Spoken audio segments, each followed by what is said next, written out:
Hadis ini adalah hadis qudsi dan cirinya adalah sebagaimana sudah kita pelajari dari awal. Rasulullah SAW bersabda, lalu Allah yang maha tinggi atau maha suci berfirman. Potongan pertama yang kita ambil pelajaran adalah ana inda dhanni abdi bi. Aku selalu sesuai dengan prasangkaan hambaku. Ini kalimat penting sekali teman-teman sekalian. Selalu dengan prasangkaan hamba. Jika dia berprasangka baik kepadaku, maka dia mendapatkan kebaikan itu. Dan jika dia berprasangka buruk, maka dia akan mendapatkan keburukan.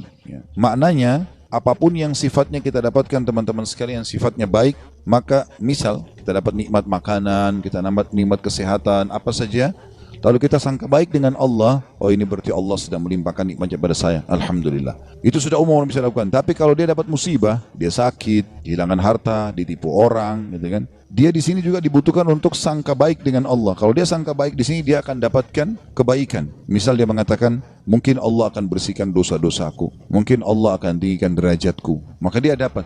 Tapi kalau dia sangka buruk, maka ini akan bermasalah buat dia. Kita akan sebutkan teman-teman sekalian hadis qudsi yang lain. Kalau teman-teman bisa tulis, ditulis hadis qudsi ini ya, karena ini hadis qudsi mulia sekali ya.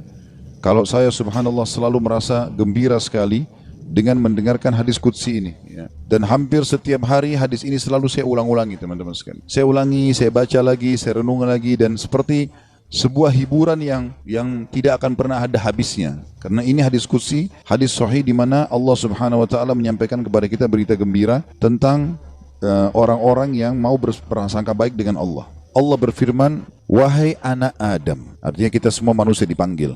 Jangan pernah engkau takut kepada siapapun yang mempunyai kekuasaan, selama kekuasaanku ada. Dan ketahuilah, kekuasaanku tidak akan pernah punah selamanya. Wahai anak Adam, jangan pernah engkau takut dengan kesempitan rezeki, karena perbendaharaanku penuh. Dan perbendaharaanku tidak akan pernah punah selamanya. Wahai anak Adam, ini potongan yang ketiga dari hadis. Kalau tertinggal langkahin dulu, nanti kita kembali. Jadi Allah Subhanahu wa taala tidak mau kita capek ya. Di sini dikatakan Allah berfirman, hai anak Adam, aku ciptakan kamu untuk beribadah. Maka jangan engkau main-main. Aku menciptakan engkau untuk beribadah, maka jangan kamu main-main.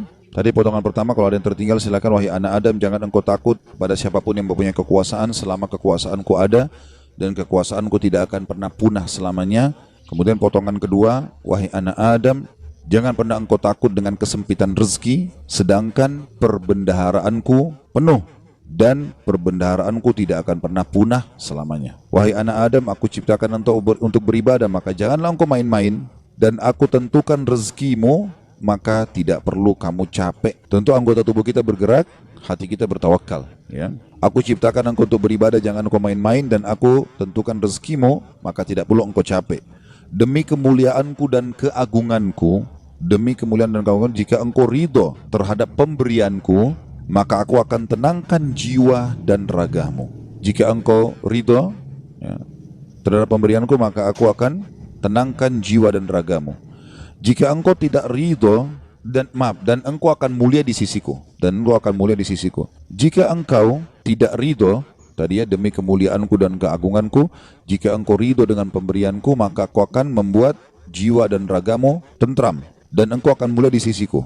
Tapi jika engkau tidak menerima pemberianku, maka aku akan membuatmu mengejar dunia. Nanti kita ulangi lagi ya. Dan jika engkau tidak menerima pemberianku, maka aku akan membuatmu mengejar dunia, seperti hewan buas yang sedang mengejar mangsanya di padang pasir. Kemudian tidak akan datang kepadamu kecuali yang sudah aku takdirkan. Jadi kalau kita ridho dengan apa yang Allah berikan, Allah akan buat jiwa kita dan raga kita tenang, lalu kita mulia di sisi Allah. Tapi kalau kita tidak ridho terhadap apa yang Allah berikan, kenapa ya saya begini ekonomi saya, kenapa ya muka saya begini, kenapa ya badan saya begini, kita berkeluh kesah, maka Allah SWT mengatakan, aku akan membuatmu mengejar dunia seperti hewan buas yang sedang mengejar mangsanya di padang pasir.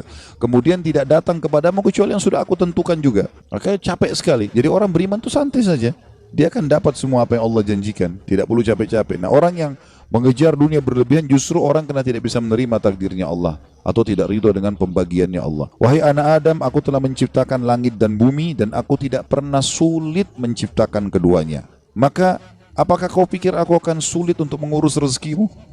Wahai anak Adam, jangan pernah engkau minta rezeki untuk esok hari, sebagaimana aku tidak pernah meminta kepadamu amal esok hari. Wahai anak Adam, sesungguhnya aku mencintaimu, maka atas hak itulah cintailah aku. Kita ulangi hadisnya. Allah menyebutkan dalam hadis qudsi, wahai anak Adam, jangan pernah engkau takut dengan siapapun yang berkuasa, raja, presiden, siapa saja, selama kekuasaanku ada, dan kekuasaanku tidak akan pernah punah selamanya. Wahai anak Adam, lanjutan yang potongan duanya, jangan pernah takut dengan sempitnya rezeki, sebab perbendaharaanku banyak, penuh, dan perbendaharaanku tidak akan pernah habis selamanya. Yang ketiga, wahai anak Adam, aku telah menciptakan engkau untuk beribadah, maka jangan bermain-main, dan aku juga sudah menentukan rezekimu, maka tidak perlu engkau capek. Jadi di sini anggota tubuh kita berusaha, hati kita bertawakal. Demi kemuliaanku dan keagunganku, jika engkau ridho terhadap pemberianku, ridho dengan paras wajahnya, tubuhnya, pasangan hidupnya, anaknya, maka aku akan tenangkan jiwa dan ragamu, dan engkau akan mulia di sisiku. Dan jika engkau tidak ridho terhadap pemberianku, maka demi kemuliaanku dan keagunganku, aku akan bebankan kepadamu dunia, atau akan membuatmu mengejar dunia, sehingga engkau berlari-lari mengejarnya seperti hewan buas yang sedang mengejar mangsanya di padang pasir. Kemudian tidak datang kepadamu kecuali yang sudah aku tentukan. Wahai anak Adam, aku telah ciptakan langit dan bumi, dan aku tidak pernah merasa susah dalam mengurus dan menciptakannya. Maka apakah kamu pikir aku akan capek dengan mengurus rezekimu? Wahai anak Adam, jangan pernah engkau minta rezeki esok hari, sebagaimana aku tidak pernah minta kepadamu amal esok hari. Kita tidak perlu sholat untuk besok, untuk lusa, untuk minggu depan, cadangan, tidak perlu. Sholat hari ini. Kita puasa hari ini. Ramadan tahun ini. Itu pun hari yang ada kita hidup, kita puasa. Kalau enggak ada. Gitu kan. Hari ini semuanya. Maka jangan kau minta rezeki besok kepadaku, sebagaimana aku tidak minta kepadamu amal besok. Gitu kan. Lalu kata Allah Subhanahu Wa Taala, penutupan hadisnya, ya, sebagaimana sudah kita sebutkan tadi ya. Wahai anak Adam, aku sangat mencintaimu, maka atas hak itulah cintailah aku. Dan makna cinta artinya mengabdi dan berkorban. Ya ikutilah perintahku. Apa yang aku perintahkan, apa yang aku larang, aku perintahkan kerjakan, kalau larang tinggalkan. Ini subhanallah hadis teman-teman sekalian. Setiap kali saya baca, saya pribadi yang merasa ketenangan jiwa. Udah Allah sudah tentuin semua. Dan ini sesuai juga yang pernah saya sampaikan teman-teman sekalian. Hadis yang perkataan Hasan Basri rahimahullah yang mengatakan, aku selalu tenang dan senang dalam kehidupan dunia karena dua hal. Aku selalu senang dan tenang karena aku tahu ajalku sudah ditentukan oleh Tuhanku. Udah, Allah sudah tahu kapan aku mati. Udah nggak usah aku pikirin kapan mati itu. Beramal saja. Aku selalu senang dan tenang dengan itu. Aku sudah tahu ajalku sudah ditentukan oleh Tuhanku, maka aku tidak perlu memikirkannya. Dan aku selalu senang dan tenang karena rezekiku sudah ditentukan oleh Tuhanku, maka aku tidak pernah berpikir untuk diambil oleh orang lain. Jadi kalau teman-teman misal lagi masuk dalam satu proyek berdua sama temannya, atau berapa orang sedang bersaing, lalu kemudian dia gagal, teman-temannya dapat misalnya. Jawaban sederhana, belum rezeki. Selesai. Karena biar kita berusaha setengah mati nggak bakal dapat itu. Sudah Allah tentuin. Seperti itulah. Dan tadi sudah kita jelaskan di diskusi tadi, kalau kita ridho dengan pemberian Allah, Allah buat jiwa kita dan raga kita tenang. Subhanallah, orang kalau misalnya mau makan udah habis, oh ya sudah, belum rezeki saya. Tenang jiwanya. Kenapa habis? Kenapa dimakan? Kenapa begini? Sakit hati, perutnya juga lapar. Ya. Jadi ini kaidah hidup yang luar biasa yang mestinya kita fahami ya. Di sini makna juga ana inda dhanni abdi bi, saya selalu dengan prasangkaan hambaku. Seberat apapun teman-teman yang sedang kita alami, terimalah berita gembira selama kita beriman, kalau itu pasti kebaikan buat kita. Sampai ada sebuah hadis qudsi yang lain, ya, kata Nabi SAW, Allah berfirman kepada para malaikat, batasilah rezekinya hambaku yang ini, karena kalau kau bukakan dia akan kufur. Dan luaskan rezekinya hambaku yang ini, karena kalau kau bukakan dia tambah bersyukur. Jawabannya sederhana, berarti kalau kita mau teman-teman sekalian rezeki kita terbuka segala macam, royal di jalan Allah, jangan perhitungan. Allah SWT akan buka, karena Allah tahu ini orang kalau dibukain tidak masalah. Qarun kan begitu dulu. Qarun itu yang diceritakan di dalam Al-Quran tentang kaumnya Nabi Musa yang kaya raya. Sampai di Indonesia pun bahasanya harta karun. Ya. Itu kan namanya Qarun, ditimbun sama Allah dengan harta-hartanya. Walaupun ahli sejarah berselisih pendapat di mana tempatnya. Ada yang mengatakan di laut, di Turki, ada yang mengatakan di Jordan, negeri Syam, dan sampai ala kulli hal dia ditenggelamkan oleh Allah SWT. Sampai semua harta tertimbun dikatakan harta karun. Ya. Qarun itu dulu orang soleh, luar biasa ibadahnya sama Allah. Sampai terkenal di pengikut Nabi Musa yang paling alim termasuk adalah Qarun. Miskin, rumahnya susah, bajunya kotor, makan tiap hari tinggal tunggu orang kasih. Sering Nabi Musa lewat, kirim salam sama dia, tanya kabarnya, titipin makanan. Salah satu dia bilang, hai Nabi Allah, mintalah kepada Allah agar aku diberikan kekayaan. Susah hidup begini. Nabi Musa AS berdoa, baiklah, ya Allah bukakanlah rezekinya Qarun. Allah terima, Qarun bertahap. Diajarkan oleh Allah Subhanahu Wa Taala. Tiba-tiba Nabi Musa AS berikan dia sedikit emas, ya, kemudian dia transaksikan, terus dia tertarik dengan emas itu. Dia mulai belajar bagaimana cara mengelolanya emas, sampai pelan-pelan dia punya kios kecil, lama-lama sampai dia punya produksi emas terbesar pada saat itu. Menjadi orang kaya raya. Udah nggak sholat lagi, udah nggak zikir lagi, ya. Udah mulai sombong, jalan di pinggir jalan sampai kereta kencananya semua pakai emas. Kemudian Nabi Musa AS utus orang-orang untuk ngumpulin zakat mal, dia nggak mau kasih. Lebih parah daripada itu, dia mengajak kaumnya dan membiayai mereka untuk memerangi Musa AS. Sampai akhirnya Musa AS berdoa agar Allah tenggelam dengan harta-hartanya semua. Jadi subhanallah, Allah itu memberikan dan Allah menahan, itu Allah tahu tentang kita. Ya ibaratnya seperti misalnya anak kita. Kita tidak bahasakan Allah punya anak. Ta'ala Allah, ya.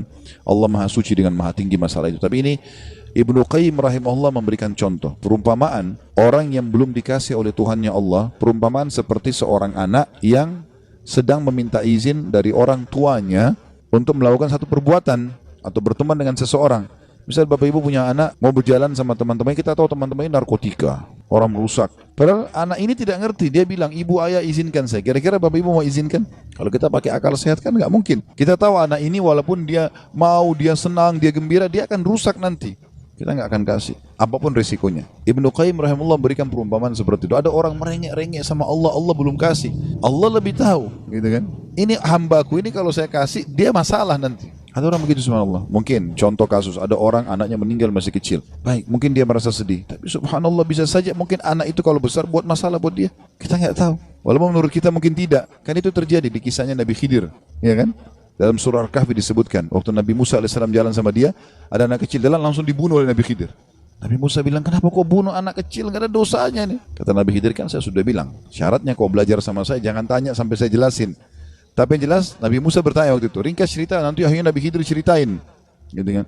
Nabi dia bilang, anak itu sudah ada berita dari Allah. Kalau anak ini kalau besar, dia akan durhaka sama orang tuanya. Sementara orang tuanya ini adalah orang soleh, orang baik. Si ayah sama ibu ini orang baik. Maka Allah menyuruh aku membunuhnya. Aku pertama utusan Allah. Kalau aku bunuh, aku tidak berdosa. Itu anak ini meninggal belum balik, berarti dia juga masuk surga. Orang tuanya digantikan oleh Allah anak yang soleh. Hamil lagi ibunya setelah itu. Kemudian melahirkan anak yang soleh. Kita tidak tahu rahasia Allah. Maka berprasangka dengan Allah baik ini penting. Apapun sifatnya teman-teman. Apapun sifatnya. Saya ketemu dengan seorang pengusaha di Surabaya habis tablik akbar tuh hari. Datang kepada saya, Ustaz, di antara teman-teman saya orang yang bisa dikatakan di antara mereka kelasnya yang paling alim lah saya. Artinya di antara ibadah segala macam teman saya masih ada yang lalai sholat. Saya alhamdulillah azan ke masjid, urus ibadah lah gitu kan. Masuk ke satu proyek, semua dapat kecuali saya Ustaz. Bagaimana memahami? Hati saya masih pegel nih gitu. Saya jawab itu belum rezeki antum. Dan bisa bahaya, mungkin saya kalau antum masuk malah jadi masalah. Bersangka baik sama Allah. Sudah, orang mukmin itu seperti kalau jalan ke satu tempat, antum lagi jalan ke dalam gang, ketemu sebuah jalan yang buntu. Apa yang harus dilakukan? Nggak usah mikirin kenapa ini buntu. Belok kiri atau kanan, cari jalan keluar. Itu solusinya. Kan gitu. Kalau mentok selesai, langsung cari jalan keluar. Gitu ya. Sampai dalam masalah ibadah, kita bangun telat nih subuh. Udah nggak usah pikirin kenapa saya telat dulu. Uduk dulu, sholat dulu.